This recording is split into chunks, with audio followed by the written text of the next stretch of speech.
Hello friends, my self is Vijay Kedia, director and founder of Kedia commerce classes. आज हम क्या देखने वाले हैं?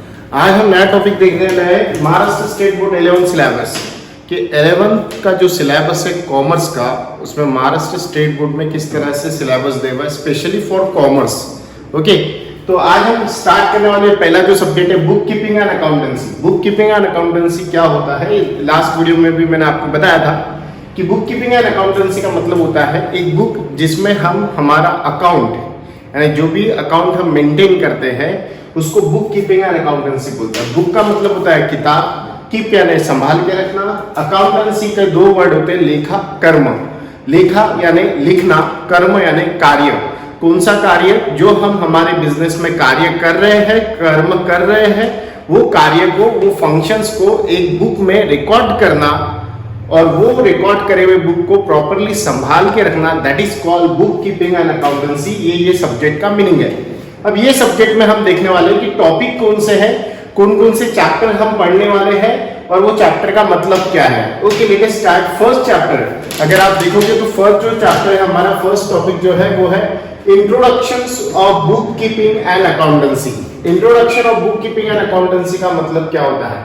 इंट्रोडक्शन यानी उसकी पहचान, किसकी पहचान? और बुक कीपिंग एंड अकाउंटेंसी की। सब्जेक्ट का नाम दे हुआ है बुक कीपिंग एंड अकाउंटेंसी। ये क्या है, इसका मतलब क्या है, उसके डेफिनेशन क्या है, कहां से सब्जेक्ट आया था, क्यों ये सब्जेक्ट लाया गया, इसके बारे में फर्स्ट चैप्टर में आपको बुक कीपिंग एंड अकाउंटेंसी का मीनिंग दे हुआ है। सेकंड जो टॉपिक आ रहा है हमारा, meaning and fundamental of double entry.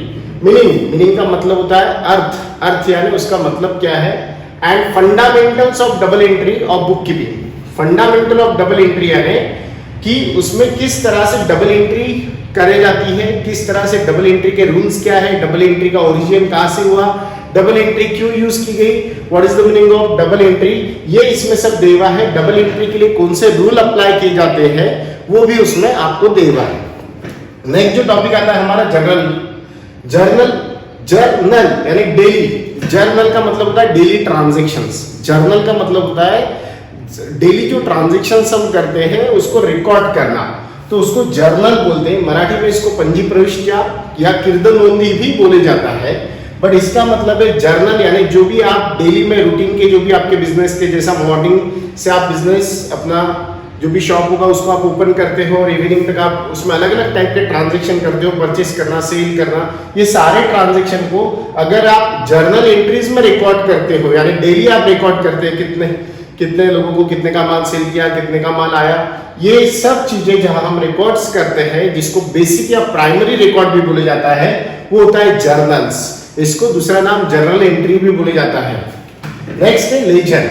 Laser एक ऐसा टॉपिक है, विदाउट जर्नल एंट्रीज के लेजर आप नहीं बना सकते हो, क्योंकि जर्नल एंट्रीज जहां हमने देखा कि डेली में जो हम ट्रांजैक्शंस करते हैं वो ट्रांजैक्शन को प्रॉपर्ली रिकॉर्ड्स करना, वो ट्रांजैक्शन को अगर आप रिकॉर्ड करते हो तो उसको जर्नल एंट्रीज बोलते हैं। और अगर यदि एक ही बंदे से या एक ही व्यक्ति से या एक ही पार्टी से हमारे ट्रांजैक्शन बार बार होते हैं, हम बार बार उससे, फॉर एग्जांपल एज्यूम करते हैं ए नाम का कोई बंदा है, ए नाम की कोई पार्टी है जिससे हम क्या करते हैं, ट्रांजैक्शंस कर रहे हैं, हम डेली उससे उधारी में परचेस करते हैं, क्रेडिट में परचेस करते हैं, अगेन एंड अगेन हमें वो परचेस करना पड़ता है, डेली हम फिर एंट्रीज नहीं करेंगे, उसके लिए हम उसका एक लेजर अकाउंट, लेजर का मतलब होता है अकाउंट, लेजर का जो मीनिंग होता है उसको अकाउंट बोले जाता है। अकाउंट को जो बोले जाता है वो होता है खाते या उसको लेखा भी, यानी हम क्या करते हैं फिर उसका एक अकाउंट बना लेते और वो अकाउंट में एंट्रीज करते हैं। जैसे अगर हमारी फॉर एग्जांपल अगर एक आधी छोटी सी शॉप है, किराना दुकान है फॉर एग्जांपल, और हमारे यहाँ पे कोई बंदा बहुत सालों से हमारे यहाँ से किराना लेके जाता है, तो हम उसका अकाउंट हमारे यहाँ खोलते हैं, यानी हम बोल सकते हैं कि हम उसका खाता खोलते हैं। तो अकाउंट्स का मतलब होता है लेजर और लेजर का मतलब होता है अकाउंट। और लेजर का मतलब क्या होता है कि इसके अंदर हम लोगों के अकाउंट्स ओपन करते हैं जिनके साथ में बार बार ट्रांजैक्शंस होते हैं। ऐसे लोगों के हम जहाँ पे अकाउंट ओपन करते हैं, खाता खोलते हैं, वो टॉपिक का नाम है लेजर। और लेजर तभी ओपन होता है जब हमारे पास जर्नल एंट्रीज अवेलेबल हो, क्योंकि डेली के ट्रांजैक्शंस आपको पहले रिकॉर्ड करना पड़ेगा, फिर डेली ट्रांजैक्शंस होने के बाद में आपको लेजर मेंटेन करना पड़ेगा, उनके अकाउंट ओपन करना पड़ेगा। देन आता है 5 नंबर का जो चैप्टर है आपको, वो है ट्रायल बैलेंस। अब ये ट्रायल बैलेंस होता क्या है, इसका देखो, अगर ट्रायल यानी परीक्षा और बैलेंस यानी सूची बोले जाता है इसको मराठी में, परीक्षा सूची या 23 पत्रक भी बोलते हैं इसको। बट ट्रायल बैलेंस का मतलब क्या होता है? बैलेंस यानी क्या होता है, जब आप कोई अकाउंट्स को क्लोज करते हो, जब आप कोई अकाउंट को क्लोज करते हो और वो अकाउंट क्लोज करने के बाद में क्या होता है, आप उसका बैलेंस यानी डिफरेंस निकालते हो। डिफरेंस यानी आप क्या करते हो, फॉर एग्जांपल एक था परचेज अकाउंट हमने बनाया, परचेस अकाउंट में हमने टोटल की और टोटल करने के बाद में डेबिट की टोटल में से अगर क्रेडिट की टोटल हमने माइनस की या फिर क्रेडिट की टोटल बड़ी आती होगी, तो अगर डेबिट में से हमने पॉइंट माइनस किए तो अगर जो भी डिफरेंस आ रहा है डेबिट और क्रेडिट दोनों साइड में जो डिफरेंस आ रहा है, तो वो जो डिफरेंस होता है वो बैलेंस होता है। फिर ट्रायल बैलेंस क्या होता है, ट्रायल बैलेंस वो चीज होती है जिसके अंदर जितने भी लेजर्स अकाउंट हम लोग बनाते हैं, जितने भी लेजर अकाउंट बनाते हैं वो लेजर अकाउंट क्लोज करने के बाद, जितने भी लेजर अकाउंट बनाते हैं वो लेजर अकाउंट क्लोज करने के बाद जितने भी हम बैलेंस निकालते हैं उसमें वो सभी बैलेंस जहां मेंशन करते हैं या जहां लिखते हैं वो होता है ट्रायल बैलेंस। यानी ट्रायल बैलेंस में आपको सभी अकाउंट की जानकारी मिल जाएंगी कि सभी अकाउंट में कितने, जैसा परचेस है, सेल है, डेटर्स है, क्रेडिटर्स है, एक रेंट है, कमीशन है, जितने भी आपने अकाउंट्स ओपन किए होंगे और अकाउंट क्लोज करने के बाद में सबके बैलेंसेस जहां मेंशन किए जाते हैं वो होता है ट्रायल बैलेंस। नेक्स्ट टॉपिक जो है हमारा वो है सब्सिडरी बुक। सब्सिडरी बुक को हेल्पिंग बुक भी बोले जाता है, इसको मराठी में सहायक पुस्तक भी कहते हैं। अब क्यों इसको सहायक पुस्तक बोलते हैं और क्यों इसको हेल्पिंग बुक बोलते हैं, क्योंकि सब्सिडरी बुक ये ऐसा बुक होता है जिसमें अलग अलग टाइप के हम बुक्स बनाते हैं।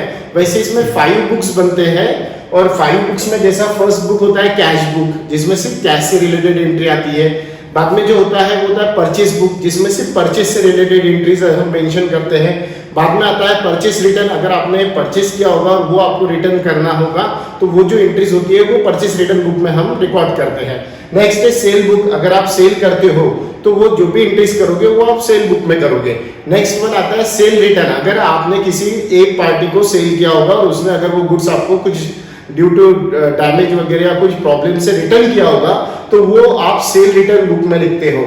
बट इसमें एक चीज ध्यान में रखना है कि इसमें फर्स्ट जो बुक होता है वो कैश बुक होता है और कैश बुक के अंदर क्या होता है कि सिर्फ कैश से रिलेटेड ट्रांजैक्शन हम रिकॉर्ड करते हैं और बाकी जो 4 बुक्स अभी हमने देखे जैसा cell book, purchase book, cell return, purchase return, ये जो बुक्स है इसमें क्रेडिट ट्रांजैक्शन, इसका मतलब है उसमें उधारी वाले ट्रांजैक्शन हम क्या करते हैं, रिकॉर्ड करते हैं। अब इसको हेल्पिंग बुक क्यों बोले गया, बिकॉज इसको हेल्पिंग बुक इसलिए बोले गया क्योंकि अगर आपको यदि देखना है कि हमारे कैश ट्रांजैक्शन एक साल में 1 ईयर में कितने हुए तो आप सीधा वो कैश बुक देख सकते हो और उसमें पूरे फटाफट ट्रांजैक्शन की टोटल कर सकते हो। आपको 1 सेकंड में पता चल जाएगा एक साल में आपका कैश टर्नओवर कितना हुआ। अगर आपको देखना है कि मैंने किसको उधारी में माल बेचा था, कब बेचा था, ए नाम की पार्टी को, तो आप सीधा सीधा सेल बुक देख सकते हो। आपको देखना है कि वो 1 साल में उधारी में कितना परचेस किया, आप सीधा परचेस बुक से देख सकते हो। आपको ये देखना है कि आपने परचेस करा हुआ माल रिटर्न किया था वो एक्सचेंज हुआ या नहीं हुआ, तो आप सीधा परचेस रिटर्न बुक देख सकते हो। आपको देखना है कोई पार्टी ने अगर आपको कोई गुड्स रिटर्न किए थे, वो अभी आ रहा है 1 महीने बाद और बोल रहा है भैया मुझे मेरा माल जो मैंने रिटर्न किया था वो दो, तो उसके लिए आप सीधा सेल रिटर्न बुक देखोगे। तो कहने का मतलब है कहीं ना कहीं आपका टाइम सेव हो जाएगा। जहाँ पे हमारा टाइम सेव होता है वैसे अगर कोई बुक्स हम मेंटेन करते हैं अकाउंट में तो उसको हेल्पिंग बुक बोलते हैं और इसीलिए इसको सब्सिडरी बुक बोलते हैं। नेक्स्ट जो टॉपिक आता है वो bank reconciliation statement. Bank reconciliation इसका नाम ही काफी है, ये इंडिकेट करता है आपको बैंक मतलब जो हम जहां हमारा अकाउंट होता है बिजनेस का, करंट अकाउंट हम बोल सकते हैं, और करंट अकाउंट में हम जो पैसे डिपॉजिट करते हैं, विड्रॉ करते हैं, चेक का पेमेंट करते हैं, कभी चेक डिसऑनर्ड होता है, वो रिकंसिलिएशन स्टेटमेंट उसका आपको स्टेटमेंट बनाना है। अब ये स्टेटमेंट 2 टाइप का होता है, एक होता है एज पर बैंक बुक और एक होता है एज पर कैश बुक। इसमें आपको आपके जो बिजनेस के अंदर जो ऑफिस के अंदर कैश बुक आपने बनाया उसके साथ में आप आपके बैंक बुक को मैच करते हो कि सभी एंट्री प्रॉपरली है या नहीं है, और उसमें हम लोग डिफरेंस निकालते हैं, बैलेंस निकालते हैं कि बैंक में कितना बैलेंस है, हमारे बिजनेस का जो कैश बुक है उसमें कितना बैलेंस है, कितनी एंट्रीज हमने दिखाई थी, कितनी एंट्रीज हमारी हुई, कितने ट्रांजैक्शन बैंक के थ्रू हुए, कितने चेक पास हुए, कोई चेक हमें जो रिसीव हुआ था वो पास हुआ या बाउंस हुआ, ये सारी चीजें यहाँ पे हमें चेक करने को मिलती है। That is called a bank reconciliation statement. कोई चेक आपने प्रेजेंट किया था वो हॉनर्ड हुआ नहीं हुआ, ये सभी चीजें है बैंक और कैश बुक, ये दोनों का कॉम्बिनेशन यहाँ पे है, दोनों के एंट्री को मैच किया जाता है, दोनों के एंट्री को चेक किया जाता है, और ऐसा है बैंक रिकंसिलिएशन स्टेटमेंट। आपको एक स्टेटमेंट बनाना है। बाद में एक नेक्स्ट टॉपिक जो है बहुत ही अच्छा टॉपिक है डेप्रिसिएशन। डेप्रिसिएशन ये टॉपिक इसलिए दिया आपको इस साल 11 में बिकॉज आपको पता होना चाहिए कि डेप्रिसिएशन किस तरह से होता है। डेप्रिसिएशन को दूसरा मराठी हिंदी में अगर देखे जाए तो इसको ह्रास, झीज, घट, अवक्षय ये वर्ड्स में बुलाया जाता है। बट डेप्रिसिएशन क्या होता है कि ये एक ऐसा टॉपिक है कि कोई एसेट की वैल्यूज डे बाय डे किस तरह से कम होती है वो अगर फाइंड आउट करना है तो उसके लिए डेप्रिसिएशन है। जैसा फॉर एग्जांपल लैंड है, बिल्डिंग है, फॉर एग्जांपल फर्नीचर है, ये कुछ चीजें जो ऐसी होती है, क्या होता है अगर आप वो चीजों को यूज करोगे तो उसकी जो वैल्यूज है वो कम होती है। फॉर एग्जांपल आप पकड़ के चलो कहते हैं मशीनरी है, मशीनरी आप फर्स्ट ईयर यूज करोगे, अगर 10,000 की मशीनरी थी फर्स्ट ईयर आप यूज करोगे, फर्स्ट ईयर बाद वो 10,000 में नहीं सेल होगी, तो वो कम वैल्यूज में फॉर एग्जांपल 8 या 7,000 में सेल हुई। क्यों ऐसा हुआ? बिकॉज वो हमने यूज की और यूज करने की वजह से क्या हुआ, उस पर कुछ क्रैचेस आए, कुछ उसके पार्ट्स हमने पार्ट्स वहां पे क्या हो गए, थोड़े से घस गए या फिर जो भी चीजें हुई होगी, तो उसकी जो वैल्यू कम आती है, यानी परचेज प्राइस और रीसेल वैल्यू ये दोनों का जो डिफरेंस आएगा वो डेप्रिसिएशन कहलाया जाता। फिर अब आपको ये चैप्टर क्यों दिया? आपको ये पता करने के लिए कि अगर आप कोई 4 व्हीलर है, 2 व्हीलर है, बिल्डिंग है, मशीनरी है, अगर उसका इस्तेमाल कितने साल से आप कर रहे हो, फिर आज उसकी मार्केट में वैल्यू क्या आएंगी, आप कितने में सेल करना चाहते हो, डिफरेंस कितना आ रहा है उसका, और ये सब आप डेप्रिसिएशन की वजह से कैलकुलेट कर सकते हो। इसमें अलग अलग मेथड्स है। 11 में 2 मेथड्स है, एक है फिक्स इंस्टॉलमेंट मेथड और दूसरी है रिड्यूसिंग बैलेंस मेथड। अब नेक्स्ट टॉपिक जो है हमारा 9 नंबर का टॉपिक वो है rectifications of error. रेक्टिफिकेशंस of error इसको मराठी में बोलते हैं चुकांची दुरुस्ती। चुकांची दुरुस्ती का मतलब होता है आपसे जब आप अकाउंट मेंटेन कर रहे थे, यानी जब आप जर्नल एंट्रीज कर रहे थे, जो 3rd नंबर का टॉपिक है हमारा, जर्नल एंट्रीज करते हुए थोड़ी सी जर्नल एंट्रीज हमारी अगर रॉन्ग होती है, गलती से हमने परचेस किया लेकिन परचेस की एंट्री सेल में अगर कर दी, तो आपको क्या करना है, उसको रेक्टिफाई करना है। रेक्टिफाई करना है, ढूंढना है। ढूंढने के बाद में क्या करना है, आपको उसको जो गलत हो चुकी एंट्री थी उसको पहले तो फाइंड आउट करना है कि गलत क्या हुआ। फिर गलत हुआ तो अब वो ट्रांजैक्शन ऑलरेडी आपने बहुत पहले रिकॉर्ड किया था, अब वो आप उसको कट तो कर नहीं सकते हो, बट उसको सही करने के लिए, यानी देखो आपको गलत एंट्री फाइंड आउट करना है, उसको फाइंड आउट करने के बाद में करेक्ट करना है, लेकिन करेक्ट करते वक्त इस तरह से करेक्ट करना है कि लास्ट एंट्री को आपको कट भी नहीं करना है और वो करेक्ट भी होना चाहिए। तो उसी को बोलेगा रेक्टिफिकेशंस ऑफ एरर, जिसको बोलते हैं चुकांची दुरुस्ती। यानी हमारे से जब हम अकाउंट मेंटेन कर रहे थे तब अगर कोई गलती हुई होगी, कोई मिस्टेक हुई होगी, जर्नल एंट्रीज मेंटेन करते हो या कोई बैलेंस लिखते होगा, तो वो हम वहां पे करेक्ट कर सकते हैं। बहुत अच्छा चैप्टर है rectifications of error. Then next topic जो आता है हमारा 10 नंबर का वो है financial statement of proprietary concern. क्या है financial statement of proprietary? Financial बोले तो पूरा 1 साल का वित्तीय, यानी 1 साल का जो हमारा एनुअल जो 1 ईयर होता है 12 मंथ्स का, वो 1 ईयर में हम फाइनल अकाउंट मेंटेन करते हैं। किसका करते हैं? Proprietary concern. यानी आपको ये 11 में जो सिलेबस है उसमें जो फाइनल अकाउंट दे हुआ है ये एक सिंगल ट्रेडर जो होता है उसका है।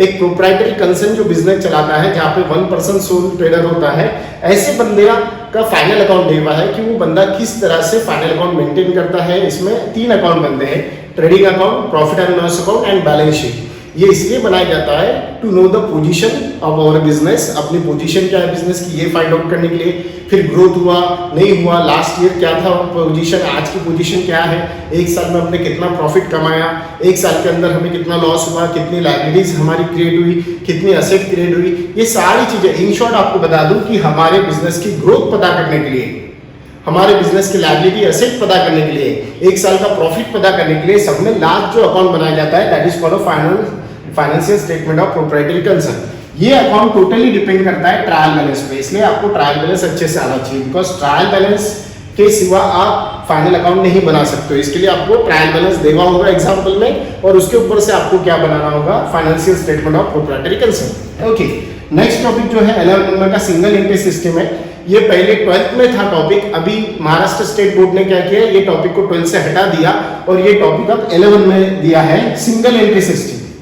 अब यहाँ पे जो सिंगल एंट्री सिस्टम है इसके अंदर क्या होता है, लास्ट 2 इयर्स के प्रॉफिट दे हुए होते हैं, 2 इयर्स की असेट दे हुई होती है, 2 इयर्स की लायबिलिटी दे हुई होती है, जिसके ऊपर से आपको क्या करना है, आपको एक प्रॉफिट एंड लॉस का स्टेटमेंट बनाना है और आपको फाइंड आउट करना है कि पिछले साल और ये साल में से प्रॉफिट कितना हुआ। इसको सिंगल एंट्री सिस्टम बोलते हैं, इसको मराठी में एक नोट पद्धति भी कहा जाता है, और ये इसमें सिंगल एंट्री होती है, यानी इसमें प्रॉफिट एंड लॉस अकाउंट में जैसे 2 डेबिट और क्रेडिट अलग अलग साइड होती है, बट यहाँ पे जो होता है सिंगल एंट्री सिस्टम में, यहाँ पे प्रॉफिट एंड लॉस की एक ही साइड आपको दी होती है, इसीलिए इसको सिंगल एंट्री सिस्टम बोले जाता है। तो अगर देखे जाए ओवरऑल तो आपको टोटल फर्स्ट से लेके तो 11 ऐसे 11 टॉपिक्स है जो आपको पढ़ना है, लेकिन फर्स्ट और सेकंड जो टॉपिक है टोटली थ्योरी बेस्ड टॉपिक है, यानी इसमें टोटली आपको थ्योरीज दे दी है, कुछ गोल्डन रूल्स दे हुए हैं यहाँ पे, fundamental of double entry system में यहाँ पे कुछ गोल्डन रूल्स दे हुए हैं, उसके अलावा जनरल एंट्रीज है। बाकी जो टॉपिक है ये टोटली आपको प्रैक्टिकल बेसिक जनरल एंट्री से लेके तो सिंगल एंट्री तक। तो अगर आप देखे जाए तो 11 में से 2 टॉपिक जो है वो थ्योरी सब्जेक्ट है, यानी थ्योरी रिलेटेड टॉपिक है, चैप्टर्स है, और बाकी टोटली प्रैक्टिकल बेस्ड चैप्टर्स है। तो इस तरह से आज हमने देखा महाराष्ट्र स्टेट बोर्ड में 11 कॉमर्स का सिलेबस क्या है बुक कीपिंग एंड अकाउंटेंसी का। ओके, तो इस तरह से आज हमने ये सारे टॉपिक्स देखे। Is that clear? Thank you very much.